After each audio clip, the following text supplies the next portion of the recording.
Order! Order! You are an incorrigible delinquent at times.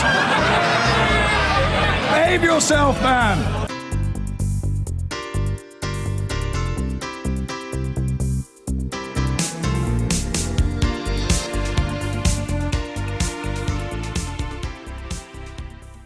Now back here, the minicab company Uber has already been in court in the past 6 months, where it was told it must consider its drivers as workers, not contractors, and give them holiday pay and the minimum wage.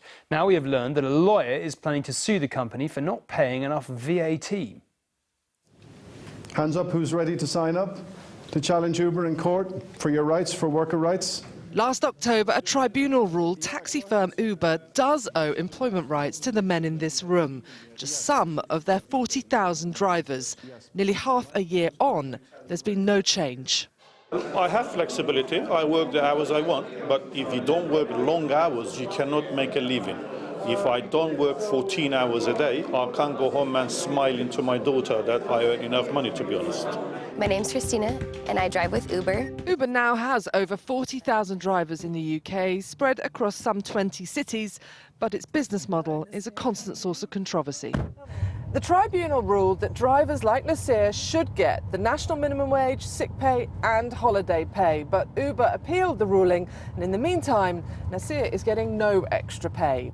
Now, 1QC is suing Uber for non-payment of value-added tax. Uber undoubtedly has arranged its business model to minimise its tax liability, to dodge taxes if you like, and to minimise the workers' rights that it has to offer to its drivers. Uber describes itself as a technology firm rather than a transport provider. It says its app links passengers with drivers. Because of this, it doesn't charge the passengers value-added tax, VAT.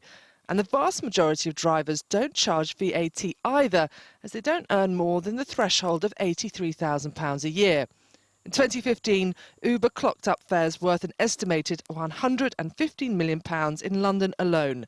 That would have led to a VAT bill of just under £20 million. If successful, Uber would face a higher tax bill. Customers could face higher fares. And then today, another front opening up. The chair of Parliament's Business Committee tells News at 10 the government must stop using Uber too. Government departments do have to set an example. And of course the government is trying to do what it can. I'm not a government MP, I'm an opposition MP, but the government has set up a review into employment practices. It wants to make sure that the minimum wage and other terms and conditions are complied with. And it's a question of really saying, well, put your money where your mouth is.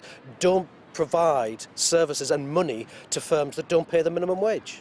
Today, Uber insisted liable drivers would pay VAT and that most drivers prefer to be self-employed. They must persuade MPs of this in front of a parliamentary select committee this week. Allegra Stratton, News at 10.